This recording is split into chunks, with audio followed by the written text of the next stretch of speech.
अस्सलाम वालेकुम। आज के लेक्चर में आपको खुशामदीद। हमारा लेक्चर चल रहा था यूटिलिटी को मेजर करने का। इससे पहले हम लोगों ने यूटिलिटी को मेजर किया थ्रू कार्डिनल अप्रोच। आज वाले लेक्चर के अंदर हम यूटिलिटी को मेजर करेंगे थ्रू आर्डिनल अप्रोच।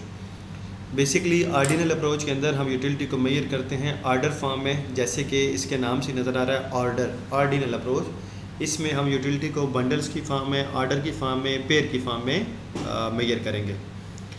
और इस अप्रोच के थ्रू जो हम यूटिलिटी को मेजर करते हैं तो हम उसे इंडिफरेंस कर्व से रिप्रेजेंट करते हैं, उसे इंडिफरेंस कहते हैं।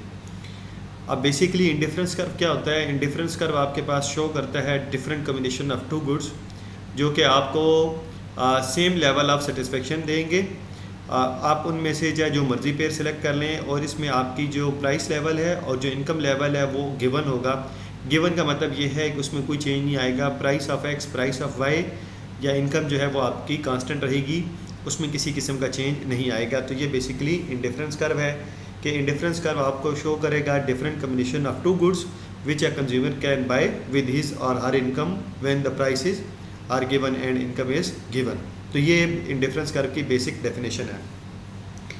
अब इंडिफरेंस कर्व क्यों कहते हैं? इंडिफरेंस कर्व इसलिए कहते हैं कि इसमें जो कंज्यूमर होता है वो इनडिफरेंट होता है कि वो कौन सा वाला बंडल सेलेक्ट करे, क्योंकि हर बंडल के ऊपर उसको जो है वो सेम लेवल ऑफ सेटिस्फेक्शन मिलता है। तो इसलिए वो इनडिफरेंट होता है कि वो कौन सा वाला बंडल सेलेक्ट करे। वो जो मर्जी बंडल सेलेक्ट कर लेगा, हर बंडल के ऊपर यूटिलिटी है वो सेम रहेगी। अब इसकी कुछ अजम्पशन है कि कंज्यूमर इज़ रैशनल कंज्यूमर का मतलब क्या है कि जब आप कोई डिसीजन लेते हैं तो वो सोच समझ के लेंगे, यानी कि जब आपने अपने बजट को या आपने अपनी इनकम को एलोकेट करना है तो वो डिफरेंट गुड्स के ऊपर करना है, और इस तरीके से करना है कि जो आप उसकी प्राइस पे करेंगे और जो यूटिलिटी आपको मिलेगी वो सेम होनी चाहिए। सेकंड ये है कि यूटिलिटी इज़ आर्डिनल, कि हम यूटिलिटी को मेजर करेंगे ऑर्डर की फॉर्म में। थर्ड ये है diminishing marginal rate of substitution. अब diminishing marginal rate of substitution क्या होता है कि आपने अगर एक गुड को ज़्यादा बाई करना है तो डेफिनेटली दूसरे गुड के जो यूनिट है वो आपको कम करना पड़ेंगे, क्योंकि बजट आपके पास फिक्स होता है। तो ऐसा पॉसिबल नहीं है कि वही फिक्स बजट के अंदर आप एक्स के यूनिट भी इंक्रीज़ कर दें और वाई के भी कर दें। आप एक्स के यूनिट तभी इंक्रीज़ कर सकते हैं जब आप वाई के यूनिट डिक्रीज़ करेंगे। वो जो इनकम आप वहाँ से सेव करेंगे वो आप एक्स के ऊपर कंज्यूम कर लेंगे। और फोर्थ इसका जो अजम्पशन है वो ये है कि कंसिस्टेंसी इन चॉइसेस, कि अगर आपने एक दफ़ा कह दिया कि bundle A is greater than bundle B, तो फिर आपने हमेशा उसी को प्रेफर करना है। आपकी चॉइस के अंदर, आपकी डिसीजन मेकिंग के अंदर कंसिस्टेंसी रहनी चाहिए, उसमें चेंजेस नहीं आनी चाहिए।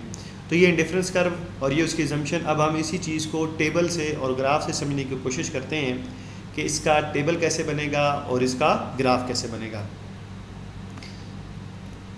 यहाँ पर देखें कि जैसे कि डेफिनेशन में हमने कहा था कि indifference curve shows the different combination of two goods. तो यहाँ पर देखें आपके पास टू गुड्स भी हैं, यूनिट ऑफ गुड एक्स भी है, यूनिट ऑफ गुड वाई भी है, और यहाँ आपके पास कम्बिनेशंस भी हैं।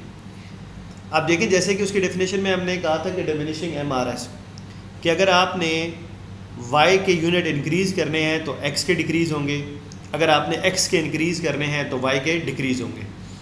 यहाँ इस स्पेसिफिक केस के अंदर अगर आप देखें तो एक्स के यूनिट इंक्रीज़ हो रहे हैं और वाई के यूनिट जो हैं वो डिक्रीज़ हो रहे हैं। ये 1 2 3 4 5 6 ये इंक्रीज़ हो रहा है, 16 11 7 और ये क्या हो रहे हैं? डिक्रीज़।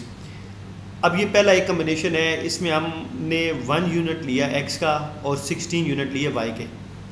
सेकंड कॉम्बिनेशन के अंदर हमने 2 यूनिट लिए एक्स के और 11 यूनिट लिए वाई के। MRS यानी कि change in Y over change in X. MRS क्या है? मार्जिनल रेट ऑफ सब्स्टिट्यूशन, यानी कि किस रेट पे आप विलिंग हैं कि मैं वाई के कितने फार्गो करके एक्स का एक एक्स्ट्रा गेन कर लूँगा। तो MRS बेसिकली आपके पास वो एक रेट डिसाइड कर रहा होता है, वो एक सब्स्टिट्यूशन का रेट बता रहा होता है कि जिस रेट पे आप एग्री हैं कि मैं इतने वाई के फार्गो करता हूँ और मैं एक्स का एक एक्स्ट्रा आपसे ले लूँगा। तो यहाँ पे देखें 16 to 11, आपके पास 16 थे, अब आपके पास 11 है। तो आपने कहा कि मैं 5 फार्गो करता हूँ वाई के to get 1 extra unit of X. तो ये 5:1 आ गया, यानी कि change in Y over change in X. Y में चेंज आया 5 का, एक्स में चेंज आया 1 का, तो 5/1 = 5। इसी तरीके से जब आप इस पॉइंट पे आते हैं कम्बिनेशन सी पे, तो 11 से ये हो गए 7, यानी कि आपने 4 अब फर्गो किए हैं y के एक एक्स्ट्रा x का गेन करने के लिए। तो चेंज इन y और चेंज इन x यानी कि 4:1, यहाँ से यहाँ चेंज 4 का आया, यहाँ से यहाँ चेंज 1 का आया, तो ये 4:1 = 4 आ गया। अब फिर जब आप दोबारा ट्रेड ऑफ करते हैं, जब दोबारा फर्गो करने की कोशिश करते हैं, तो आप 7 से 4 पे चले गए। यानी कि आपने पहले 7 ले रहे थे, अब आपने कहा मैं 4 लेता हूँ y के, यानी कि आपने 3 यूनिट्स और फर्गो कर दिए to get 1 unit of x। इसी तरीके से बाकी कम्बिनेशन आए। लेकिन यहाँ पर एक चीज़ आप ये देखें कि स्टार्ट के अंदर आप ज़्यादा फर्गो करने के लिए विलिंग थे कि आपने कहा कि 5 में 4 फर्गो करता हूँ, एक मुझे x का मिल जाए। फिर आहिस्ता आहिस्ता आपने कहा ये रेशो कम हो गई, आपने कहा अब 4, फिर आपने कहा नहीं 3, फिर आपने कहा 2:1, फिर आपने कहा नहीं 1:1, यानी कि मैं 1 y का देता हूँ, 1 x का लूँगा। इसकी रीज़न क्या है? अगर आप यहाँ पे देखें तो यहाँ पे आपके पास x की यूनिट बढ़ रहे हैं, और according to law of diminishing marginal utility, जो चीज़ हमारे पास जितनी ज़्यादा होती चली जाती है उसकी यूटिलिटी उतनी ही कम होती चली जाती है। तो इस तरीके से ये ज़्यादा हो रहे हैं तो इनकी यूटिलिटी कम हो रही है, और ये आपके पास कम हो रहे हैं, इनकी यूटिलिटी आपके नज़दीक बढ़ रही है। तो इसलिए जब आपके पास ये डिक्लाइन कर रहे हैं तो आप ये प्रेफर करते हैं अब आपको मैं कम दे के, तो कम के बदले मैं आपसे ट्रेड ऑफ करूँगा।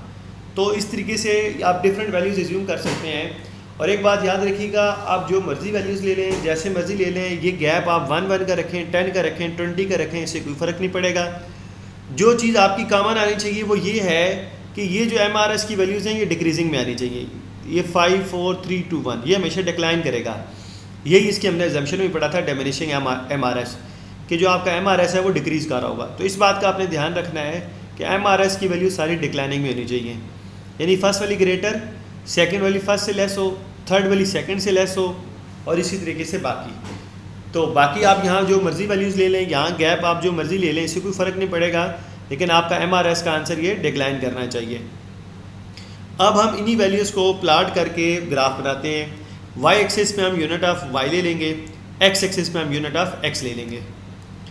यहाँ पर ये देखें y एक्सिस पे हमने यूनिट ऑफ x को लिया, x एक्सिस पे हमने यूनिट ऑफ y को लिया। तो पहला जो पेयर था वो 1 and 16 का था, तो ये 1 and 16 के सामने एक डॉट लगाया। दूसरा पेयर 2 and 11 का था, तो ये 2 and 11 के सामने एक डॉट लगाया। तीसरा था 3 and 7 का, तो 3 and 7 के सामने एक डॉट लगा दिया। फिर इसी तरीके से 4 and 4 का था, फिर 5 and 2 का, और 6 and 1 का।